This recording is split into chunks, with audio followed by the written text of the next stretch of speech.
Hello everyone, स्वागत है आप सभी का आज के इस प्यारे से सेशन में। आज के सेशन में हम लोग बात करने वाले हैं क्लास 9 के matter in our surrounding chapter से।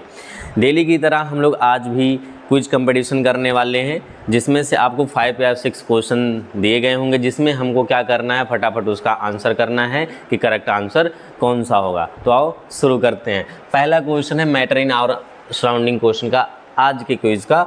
जिग जैग क्वेश्चन क्या लिखा गया, zigzag movement of the solute particle in a solution is called. तो भाई सबसे पहले ये समझ लेते हैं सॉल्यूशन है क्या। तो सॉल्यूशन सबको पता होगा, सॉल्यूशन जो होता है एक होमोजीनियस मिक्सर्स होता है। कैसा मिक्सर्स होता है? Solution is a homogeneous mixers. तो याद रखना कि जो सॉल्यूशन होता है एक टाइप का मिक्सर्स होता है। कौन से टाइप का मिक्सर्स होता है? होमोजीनियस मिक्सर्स होता है, जिसमें कंपोनेंट एक दूसरे से यूनिफॉर्मली डिस्ट्रीब्यूटेड होते हैं। तो ऐसे मिक्सर्स को कौन सा मिक्सर्स बोलेंगे? होमोजीनियस मिक्सर्स बोलते हैं। अब जो सॉल्यूशन होता है, सॉल्यूशन में मेनली 2 कंपोनेंट होते हैं, यानी सॉल्यूशन 2 कंपोनेंट से मिलकर बना होता है। पहला होता है सॉल्यूट, दूसरा होता है सॉल्वेंट। पहला होता है सॉल्यूट और दूसरा होता है सॉल्वेंट। तो किसी भी सॉल्यूशन में सॉल्यूट कैसे आइडेंटिफाई करेंगे कि सॉल्वेंट कौन सा होगा? तो याद रखना सॉल्वेंट जो होता है ना, वो एक्सेस अमाउंट में होगा। कौन से अमाउंट में होगा? Excess amount. एक्सेस अमाउंट का मतलब होता है हाई अमाउंट, ठीक है। एक्सेस अमाउंट का मतलब क्या होता है? High amount. जो ज़्यादा अमाउंट में होता है उसे हम लोग क्या बोलते हैं? वो क्या होगा? सॉल्वेंट होगा। और सॉल्यूट का मतलब सॉल्यूशन में जिस कंपोनेंट का अमाउंट कम होगा, यानी रेस्ट अमाउंट होगा। कैसा अमाउंट होगा? रेस्ट अमाउंट होगा, या ऐसा बोल सकते हो लेस अमाउंट हो। कैसा अमाउंट हो? लेस अमाउंट होगा। तो याद रखना वो क्या होंगे? अपने सॉल्यूट होंगे। क्या होंगे? सॉल्यूट होंगे। और किसी भी सॉल्यूशन में सॉल्वेंट का नंबर हमेशा 1 होगा। कोई एक ही सॉल्वेंट होगा, मतलब एक ही सॉल्वेंट होगा। लेकिन सॉल्यूट जो होते हैं वो मे बी मोर देन 1 हो सकते हैं, ठीक है। May be more than 1। तो ये बात आपको ध्यान में रखना है कि अगर कोई भी सॉल्यूशन है तो सॉल्वेंट हमेशा एक ही होगा, लेकिन सॉल्यूट मोर देन 1 हो सकते हैं, ठीक है। खैर, वैसे हम लोग का यहाँ पे है जिग-जैग मूवमेंट शो करने वाला, zigzag movement of the solute particle in a solution is called. Zigzag movement का मतलब टेढ़ा मेढ़ा। जैसे आपने देखा होगा नागिन चलती है टेढ़ी मेढ़ी, वैसे ही क्या है अपना ये मूवमेंट कौन दिखाने वाला है? तो कौन सा मोशन है? सर्कुलर मोशन बोलेंगे, कर्व मोशन बोलेंगे या ब्राउनियन मोशन। तो नागिन कैसे चलती है? तो याद रखना है जिग-जैग मोशन में। और उस जिग-जैग मोशन को नाम क्या दिया जाता है? उस जिग-जैग मोशन को नाम दिया जाता है ब्राउनियन मोशन। कौन सा मोशन? ब्राउनियन मोशन, ठीक है। अब हम लोग क्या करते हैं? इस पर टिक करते हैं, कौन सा क्या सही है चेक करा जाए। यस, करेक्ट आंसर है। नेक्स्ट क्वेश्चन की तरफ चलते हैं। नेक्स्ट क्वेश्चन क्या कह रहा है? नेक्स्ट क्वेश्चन कह रहा है a gas which obeys the gas laws in known as. भाई कोई भी गैस होती है, आपको पता है कोई भी गैस है वो कौन? A gas which obeys the gas laws is known as an ideal gas. कौन सी गैस? Ideal gas. तो कोई भी गैस आइडियल वैसे होती नहीं है, लेकिन हम लोग सारी गैसेस को ऐसा मान के चलते हैं कि आइडियल गैस की तरह बिहेव कर रही है। खैर, नेक्स्ट क्वेश्चन है the quantity of a matter present in object is called its. तो भाई क्वांटिटी ऑफ मैटर, अमाउंट बताना है कि अगर क्वांटिटी ऑफ मैटर है तो क्वांटिटी ऑफ मैटर किसी भी ऑब्जेक्ट का जो क्वांटिटी ऑफ मैटर वो क्या बताता है? डेंसिटी बताता है, वेट बताता है या मास बताता है। तो इससे क्लियर होना चाहिए बेटा कि अगर क्वांटिटी ऑफ मैटर लिखा है तो क्वांटिटी ऑफ मैटर क्या बताता है? मास बताता है। क्या बताता है? मास बताता है, ठीक है। चेक किया, आंसर करेक्ट है। नेक्स्ट क्वेश्चन की तरफ हम लोग बढ़ते हैं। नेक्स्ट क्वेश्चन क्या बोल रहा? The kinetic energy of molecule is directly proportional to. तो आपको पता होना चाहिए जो काइनेटिक एनर्जी होती है वो डायरेक्टली प्रोपोर्शनल होता है टेम्परेचर के। जैसे जैसे टेम्परेचर आप बढ़ाते जाओगे वैसे वैसे क्या हो जाएंगी? जो गैसेस होंगी, गैसेस की काइनेटिक एनर्जी या मॉलिक्यूल्स की जो काइनेटिक एनर्जी होती है वो क्या होती है? बढ़ती जाती है। तो इसमें कौन सा ऑप्शन लगेगा? कौन सा ऑप्शन? सेकेंड वाला, टेम्परेचर। कौन सा होगा? टेम्परेचर, ठीक है। नेक्स्ट क्वेश्चन की तरफ हम लोग बढ़ते हैं। नेक्स्ट क्वेश्चन में क्या बोला गया? Which of the following substance will undergo sublimation. तो सब्लिमेशन में आपको पता होगा, सब्लिमेशन में क्या होता है, ऐसी प्रोसेस जिसमें जो होगा सॉलिड डायरेक्टली किस में कन्वर्ट हो जाता है, गैस में कन्वर्ट होता है, लेकिन लिक्विड में कन्वर्ट नहीं होता है, ऐसी प्रोसेस को नाम क्या दिया जाता है, सब्लिमेशन नाम दिया जाता है। जैसे आपने एग्जाम्पल सुना होगा, ओडोनिल होता है, क्या होता है, ओडोनिल होता है, कैम्फर होता है, आयोडीन होता है, ये सब अपने क्या होते हैं, क्या होते हैं, सब्लिमेशन प्रोसेस दिखाते हैं, जिसमें से क्या होगा, जब उनको हीट किया जाता है या कंबसन उनका कराया जाता है तो सॉलिड से डायरेक्टली किस में कन्वर्ट हो जाते हैं, गैस में कन्वर्ट हो जाते हैं, बिना लिक्विड में कन्वर्ट हुए। समझ आ रहा है? तो यहाँ पे ऑप्शन क्या लिया है, ओडोनिल है ही, तो यहाँ पे अपना क्या आंसर बन जाएगा, ओडोनिल। ठीक है, अब हम नेक्स्ट क्वेश्चन, चलो आंसर को चेक क्या है। नेक्स्ट क्वेश्चन है, आ हायर एल्टीट्यूड, मतलब बहुत ऊंचाइयों पर, the boiling point of water, भाई जैसे जैसे ऊंचाई पे जाओगे वैसे वैसे क्या होता जाएगा, जैसे जैसे हम लोग ऊंचाई पे जाते हैं वैसे वैसे प्रेशर डिक्रीज होता है। प्रेशर डिक्रीज होने की वजह से क्या होगा, अपना जो वाटर है, वाटर की बॉइलिंग पॉइंट क्या होती जाएगी, डिक्रीज होती जाएगी। वाटर की बॉइलिंग पॉइंट क्या होती जाएगी, डिक्रीज होती जाएगी। तो यहाँ पे कौन सा ऑप्शन है, थर्ड वाला, क्या होता जाएगा, डिक्रीज होता जाएगा उसके बॉइलिंग पॉइंट। लो हमने कर दिया भाई। अब हम लोग क्या करते हैं ना, हम लोग कुछ वर्कशीट का जो क्वेश्चन है उसे कर लेते हैं। ठीक है, वर्कशीट में क्या, पहला क्वेश्चन है मल्टीपल चॉइस क्वेश्चन है। इसमें लिखा मल्टीपल चॉइस क्वेश्चन में ड्यूरिंग समर, इसका मतलब गर्मियों के समय में, water kept in a earthen pot becomes cool because of the phenomena of, कौन सा फिनोमिना।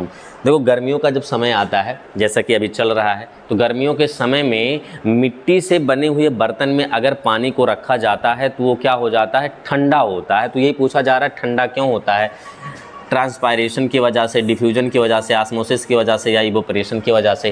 तो ये क्लियर हो गया कि इवोपरेशन काज, ये आपने स्टेटमेंट पढ़ा होगा कि evaporation causes cooling effect. Evaporation जो होता है वो कूलिंग इफेक्ट जनरेट करता है। लेकिन हमको ये नहीं समझ आता है कि अगर मिट्टी से बना हुआ कोई बर्तन है उसमें पानी रखा जाए तो वो कैसे पानी ठंडा हो जाता है। जैसे अगर मैं घड़े की बात करूँ, ठीक है, तो जो अर्थन पॉट होते हैं, मिट्टी के जो बने हुए बर्तन हैं, मान लेते हैं ये एक घड़ा है, ठीक है बेटा, ये एक क्या है, घड़ा हुआ है, ठीक है, इसे सपोज कर लिया। तो यार मिट्टी का बना हुआ, किसका बना हुआ है, मिट्टी का बना हुआ अर्थन पॉट है। तो याद रखना इसमें हमने पानी भरा हुआ है, क्या भरा, पानी। तो ये बात को समझो, मिट्टी से बना हुआ जो बर्तन है, तो इस मिट्टी से बने हुए बर्तन में क्या होते हैं ना, स्मॉल पोर्स होते हैं। क्या होते हैं बेटा, स्मॉल पोर्स होते हैं। इसमें क्या होंगे, स्मॉल पोर्स होंगे। इसमें क्या होते हैं, ढेर सारे स्मॉल पोर्स बने हुए होंगे, रहते हैं।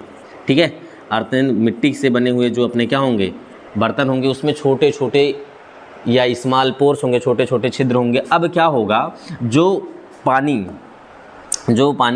किसके अंदर भरा होगा, इस घड़े के अंदर भरा होगा, वो क्या होगा, वो इस छोटे से छिद्र के अंदर आ जाएगा। अब ये जब छोटे से छिद्र के अंदर आ जाएगा तो फिर क्या हो जाएगा, ये इवोपरेट होगा। क्या होगा, इवोपरेट होगा। अब ये इवोपरेट होने के लिए क्या करेगा, एनर्जी चाहिए होगा इसे, इवोपरेट होगा ना, इवोपरेट होने के लिए एनर्जी चाहिए होगा। तो ये एनर्जी कहाँ से लेता है, ये जो घड़ा है, इस घड़े के अंदर भरा हुआ जो वाटर है, इस वाटर से क्या लेगा, एनर्जी लेगा। तो फिर क्या होगा, ये वाला जो यहाँ पे वाटर आया है रिश करके, इसका क्या हो जाएगा, इवोपरेशन हो जाएगा, इवोपरेट हो जाएगा। कब हुआ, जब ये अंदर की एनर्जी को क्या किया, एब्जॉर्ब किया। तो ऐसे ही प्रोसेस होती रहेगी। तो अंदर का जो टेम्परेचर है वो क्या होता जाएगा, अंदर का टेम्परेचर जो होगा वो क्या हो जाएगा, डिक्रीज होता जाएगा, जिसकी वजह से क्या होगा, इसके अंदर भरा हुआ पानी कैसा हो जाएगा, कूल हो जाएगा, ठंडा हो जाएगा। बात समझ आ रही है, कैसे क्या हुआ, आपने क्या समझ आई, क्या बोला गया कि भाई मिट्टी से बना जो बर्तन है, बर्तन में जो क्या होगा, छोटे छोटे छिद्र होते हैं, स्मॉल पोर्स होते हैं। उस स्मॉल पोर्स में क्या होते हैं, ये वाटर जो होते हैं रिस के चले आते हैं। तो फिर क्या होगा, ये जो वाटर आए हैं ये क्या करते हैं, जो घड़े के अंदर भरा हुआ पानी है उससे एनर्जी एब्जॉर्ब करके इवोपरेट हो जाते हैं, जिसकी वजह से घड़े के अंदर भरा हुआ जो वाटर है उसका टेम्परेचर क्या होने लगता है, डिक्रीज होने लगता है, जिसकी वजह से क्या होगा, इस अर्थन पॉट में भरा हुआ जो वाटर है वो क्या होगा, ठंडा होगा। क्या होगा, ठंडा होगा। तो किसकी वजह से होगा, इवोपरेशन की वजह से। हम लोग नेक्स्ट क्वेश्चन में क्या पढ़ते हैं, नेक्स्ट क्वेश्चन क्या है, which condition out of the following will increases the rate of evaporation of water. Rate of evaporation of water, मतलब इवोपरेशन बढ़ाना है, क्या करना है, इवोपरेशन बढ़ाना है। तो इवोपरेशन के लिए अगर इवोपरेशन ज़्यादा चाहिए बेटा, ज़्यादा इवोपरेशन हो, तो आपको ये चीज़ ध्यान रखना है कि आपको क्या करना है, टेम्परेचर बढ़ा दो। क्या कर दो, इवोपरेशन वाटर का बढ़ाना है तो टेम्परेचर बढ़ा दो, तो क्या हो जाएगा, इवोपरेशन बढ़ जाएगा। या तो क्या कर दो, सरफेस एरिया बढ़ा दो। क्या बढ़ा दो, सरफेस एरिया। सरफेस एरिया बढ़ा देंगे तो वाटर का क्या हो जाएगा, वाटर का रेट ऑफ इवोपरेशन क्या होता जाएगा, बढ़ता जाएगा। ठीक है, सरफेस एरिया बढ़ाएंगे तो क्या होगा, रेट ऑफ इवोपरेशन बढ़ता जाएगा। या तो आप ऐसा समझो, ह्यूमिडिटी नाम सुना है, अगर हमारे एटमॉस्फेयर की ह्यूमिडिटी क्या हो जाए, कम हो जाए, ह्यूमिडिटी क्या हो जाए, कम हो जाए, तो रेट ऑफ इवोपरेशन इंक्रीज होगा। रेट ऑफ इवोपरेशन क्या होगा, इंक्रीज होगा। या तो आप ऐसा समझो, विंड स्पीड, अगर विंड स्पीड ज़्यादा है, विंड स्पीड क्या है, ज़्यादा, विंड स्पीड जितनी ज़्यादा होगी रेट ऑफ इवोपरेशन उतना ही क्या होगा, ज़्यादा होगा। इवोपरेशन की रेट जो होगी उतनी ही क्या होगी, ज़्यादा होगी। बात समझ आ रहा है। तो यानी यहाँ पे क्या लिखा गया, which condition following will increases the rate of evaporation of water. Option पढ़ते हैं, adding a common salt to water. भाई नहीं, अगर आप साल्ट मिला दोगे तो फिर क्या हो जाएगा, रेट ऑफ इवोपरेशन डिक्रीज हो जाएगा। आपको क्या करना है, इंक्रीज करना है। फिर बोला गया increase in temperature of water. हाँ, अगर हम लोग वाटर को टेम्परेचर देंगे तो क्या होगा, रेट ऑफ इवोपरेशन इंक्रीज होगा। ये बात सही है, पहला स्टेटमेंट रॉन्ग है, दूसरा सही है। तीसरे में decrease in the temperature of water, अगर वाटर का टेम्परेचर डिक्रीज करोगे तो रेट ऑफ इवोपरेशन क्या हो जाएगा, डिक्रीज हो जाएगा। क्योंकि ये आपको याद रखना, इवोपरेशन जो में है टेम्परेचर के डायरेक्टली प्रोपोर्शनल होगा। टेम्परेचर जैसे जैसे बढ़ाओगे इवोपरेशन क्या होता है, बढ़ता है। नन ऑफ द अबव, तो ये वाला स्टेटमेंट भी रॉन्ग, ये वाला भी, तो ऑप्शन बी इसका क्या हो जाएगा, करेक्ट हो जाएगा। नेक्स्ट क्वेश्चन की तरफ बढ़ते हैं। नेक्स्ट क्वेश्चन में क्या लिखा, which of the following has the strongest intermolecular forces at room temperature. तो किसमें लिखा है, तो सबसे पहले आपको पता हो इंटरमॉलिक्यूलर फोर्स सबसे ज़्यादा सॉलिड में होता है, उससे कम लिक्विड में होता है, और सबसे कम किस में होता है, गैस में होता है। इंटरमॉलिक्यूलर फोर्सेस ऑफ अट्रैक्शन सबसे ज़्यादा किस में, सॉलिड में, उससे कम किस में, लिक्विड में, और सबसे कम किस में, गैस में है। तो आपको पता होगा ब्रोमीन, ब्रोमीन एक ऐसा नॉन मेटल है, ब्रोमीन एक ऐसा नॉन मेटल है जो कौन सी स्टेट में मिलता है, लिक्विड। एक ही ऐसा नॉन मेटल है, एक ही ऐसा नॉन मेटल है जो कौन सी स्टेट में मिलता है, लिक्विड। बाकी आयरन पढ़ा है, आयरन जो नेल जो होते हैं वो सॉलिड होते हैं, आयरन जो होते हैं सॉलिड। बाकी वाटर जो होता है रूम टेम्परेचर पे कैसा होगा, कैसा होता है, तो सबको पता है वाटर रूम टेम्परेचर पे लिक्विड होगा। ऑक्सीजन जो होता है वो रूम टेम्परेचर पे कौन से स्टेट में मिलता है, गैसियस स्टेट में। तो यहाँ पे आपको क्या करना है, ध्यान से देखो, यहाँ पे क्या है, आयरन कौन से स्टेट में मिल रहा है, सॉलिड स्टेट में। और आपको पता है सॉलिड में फोर्स ऑफ अट्रैक्शन सबसे ज़्यादा होता है, इसलिए जो सॉलिड होते हैं वो हार्ड होते हैं। क्या होते हैं, हार्ड होते हैं। तो यहाँ पे ऑप्शन कौन सा हो जाएगा, ऑप्शन बी। अब हम लोग नेक्स्ट क्वेश्चन की तरफ बढ़ते हैं। नेक्स्ट क्वेश्चन, ठीक है, नेक्स्ट क्वेश्चन क्या कह रहा है, नेक्स्ट क्वेश्चन क्या कह रहा है, question number 4, which of the following condition is most favourable for converting a gas into liquid. ठीक है, तो क्या करना है, गैस को किस में कन्वर्ट करना है, लिक्विड में। गैस को किस में कन्वर्ट करना है, लिक्विड में। अब ध्यान से देखो, अगर मैं सॉलिड को किस में कन्वर्ट करूं, लिक्विड में, लिक्विड को किस में कन्वर्ट करना है, गैस में। किस में कन्वर्ट करना है, गैस में। और इस गैस को किस में कन्वर्ट करना है, सॉलिड में। ठीक है, तो आपको पता है इनके पार्टिकल जो होंगे, सॉलिड के पार्टिकल एक दूसरे से काफ़ी क्लोज होते हैं। ठीक, क्योंकि इसमें इंटरमॉलिक्यूलर फोर्सेस ऑफ अट्रैक्शन क्या होता है, बहुत ज़्यादा होता है। लिक्विड के पार्टिकल एक दूसरे से थोड़ा दूर दूर होंगे, क्योंकि इसमें फोर्स ऑफ अट्रैक्शन जो पार्टिकल के बीच में होता है वो कम होता है। और गैस में क्या होता है, पार्टिकल के बीच में डिस्टेंस सबसे ज़्यादा होता है, क्योंकि इसमें इनके पार्टिकल के बीच में फोर्स ऑफ अट्रैक्शन बहुत कम होगा। ठीक है, अब यहाँ पे बोला गया है कि क्या होना चाहिए। अब देखो, अगर सॉलिड को लिक्विड में कन्वर्ट करना है, सॉलिड को लिक्विड में कन्वर्ट करना है, तो फिर क्या करना पड़ेगा, टेम्परेचर इंक्रीज करना पड़ेगा। टेम्परेचर को क्या करना पड़ेगा, इंक्रीज करना पड़ेगा। अच्छा, प्रेशर, तो आपको पता होगा प्रेशर का सॉलिड और लिक्विड पे कोई बहुत इफेक्ट नहीं पड़ता है, कोई इफेक्ट नहीं पड़ता है जनरली। तो यहाँ पे क्या होगा, टेम्परेचर आप इंक्रीज करोगे, क्या करोगे, टेम्परेचर इंक्रीज करोगे तो सॉलिड किस में कन्वर्ट होगा, लिक्विड में। और अगर लिक्विड को गैस में कन्वर्ट करना है तो टेम्परेचर को क्या करना पड़ेगा, इंक्रीज। और अब देखो पार्टिकल, अब अगर मैं प्रेशर की बात करूँ, ऐसे जनरली प्रेशर का बहुत इफेक्ट नहीं पड़ता है, लेकिन यहाँ पे टेम्परेचर और प्रेशर दोनों बोला गया है। तो अगर इस केस में देखो, टेम्परेचर क्या है, यहाँ पे पार्टिकल एक दूसरे से पास पास है, एक दूसरे के काफ़ी पास पास है, यहाँ दूर दूर है ना। तो क्या होगा, अगर मैं इसमें प्रेशर और बढ़ाऊंगा तो पार्टिकल जो होंगे और पास पास आएंगे, पार्टिकल दूर करना है तो यहाँ पे क्या करना पड़ेगा, प्रेशर कम करना पड़ेगा, प्रेशर क्या करना पड़ेगा, कम करना पड़ेगा। अब लिक्विड है, लिक्विड का जैसे जैसे टेम्परेचर बढ़ाओगे वो गैस में कन्वर्ट होगा, गैस में उतना फास्ट कन्वर्ट होगा। अब अगर मैं प्रेशर इसमें और बढ़ा दूं, प्रेशर बढ़ा दूंगा तो इनके पार्टिकल दूर दूर आए, कहाँ आएंगे, पास पास आएंगे। आपको क्या करना है, प्रेशर कम अगर कर दोगे, अगर प्रेशर कम होगा तो इनके पार्टिकल एक दूसरे से क्या होंगे, दूर दूर जाए, यानी प्रेशर कम करना होगा। प्रेशर क्या करना होगा, अब गैस से सॉलिड में कन्वर्ट कर रहे हो, तो गैस से जब सॉलिड में कन्वर्ट करोगे तो इनके पार्टिकल दूर दूर है ना, तो सॉलिड में कन्वर्ट करने के लिए प्रेशर क्या करना होगा, सोचो, इनके पार्टिकल को पास पास लाना है, तो पास पास लाने के लिए क्या करना पड़ेगा, टेम्परेचर कम करना पड़ेगा और प्रेशर क्या करना पड़ेगा, ज़्यादा करना पड़ेगा। तो आपको किस में क्या कन्वर्ट करना है, कारण गैस को किस में कन्वर्ट करना है, लिक्विड में। तो इस गैस को लिक्विड में कन्वर्ट करना है। गैस को लिक्विड में अगर कन्वर्ट करना है तो गैस को लिक्विड में कन्वर्ट करने के लिए क्या करना है, आप देखो पार्टिकल दूर दूर है, पार्टिकल क्या है, दूर दूर है, उनको कहाँ लाना है, पास पास लाना है। तो फिर क्या करेंगे, अगर मैं टेम्परेचर बढ़ाऊंगा तो पार्टिकल और दूर जाएंगे, यानी टेम्परेचर कम करना पड़ेगा और क्या करना पड़ेगा, प्रेशर ज़्यादा करना पड़ेगा। तो ऐसा कौन सा ऑप्शन है जिसमें टेम्परेचर आपने लो रखा है और pressure high, temperature low pressure high, temperature low low temperature और हाई प्रेशर। तो यानी ऑप्शन कौन सा हो जाएगा, फोर्थ ऑप्शन हो जाएगा। ठीक है, अब हम लोग क्वेश्चन नंबर 5 पे चलते हैं। क्वेश्चन नंबर 5 कह रहा है the boiling point of diethyl ether acetone and n butyl alcohol are 35 degree Celsius, 56 degree Celsius and 118 degree Celsius respectively.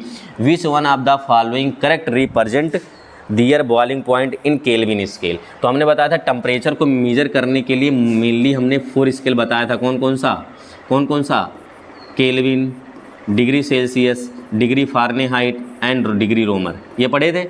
अब यहाँ पे देखो डिग्री सेल्सियस में चीज़ें दी हैं, उसको किस में कन्वर्ट करना है, केल्विन में। तो डिग्री सेल्सियस और केल्विन में क्या रिलेशन होता है, Kelvin is equal to the degree Celsius plus 273.15। ठीक है, इतना ऐड करना होता है, तो 15 अभी हटा दो। ठीक है, 15 क्या कर देते हैं, अभी हटा देते हैं।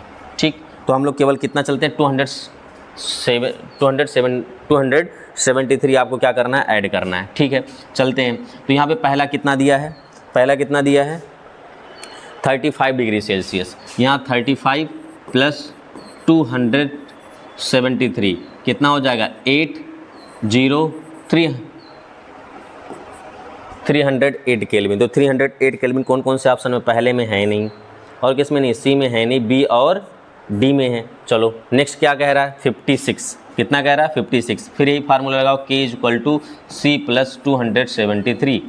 तो यहाँ पे 56 प्लस 273 329 केल्विन। तो 329 केल्विन किस में है, बी में भी है और डी में भी है। लास्ट वाले में चेक करते हैं, लास्ट वाले में देखो फार्मूला K इक्वल टू क्या होता है, C प्लस 273। अच्छा लास्ट में कितना दिया है, 118 डिग्री सेल्सियस, तो 118 प्लस 273 कितना हो जाएगा, 391 केल्विन। 391 केल्विन किस में है, इसमें है, यानी ऑप्शन किसमें है, ऑप्शन बी, यानी ऑप्शन बी जो होगा ये करेक्ट होगा। ठीक है, अब मैं एक क्वेश्चन हम आप लोगों को दे रहे हैं, उसको कमेंट में करके बताइएगा कि उस क्वेश्चन का आंसर क्या होगा। एक ह्यूमन बॉडी है, हेल्दी ह्यूमन बॉडी है, ठीक है, या मेरी बॉडी है। अगर मैंने कहा मेरी बॉडी का जो टेम्परेचर वो 37 डिग्री सेल्सियस है, ठीक है, तो ये बताइए केल्विन में वैल्यू कितनी होगी, समझ गए। तो केल्विन में बताना है, आंसर क्या निकल के आएगा, आपको किस में दिया है, डिग्री सेल्सियस में दिया है, कमेंट में करके बताएं। और अगर आपको ये सारी बातें समझ में आई होगी, वीडियो में कही गई है, लेक्चर में ली गई हर बातें आपको समझ में आया है, तो वीडियो को लाइक करें, अपने दोस्तों के साथ शेयर करें। मिलते हैं अगली वीडियो में, पढ़ाई करो। Thank you.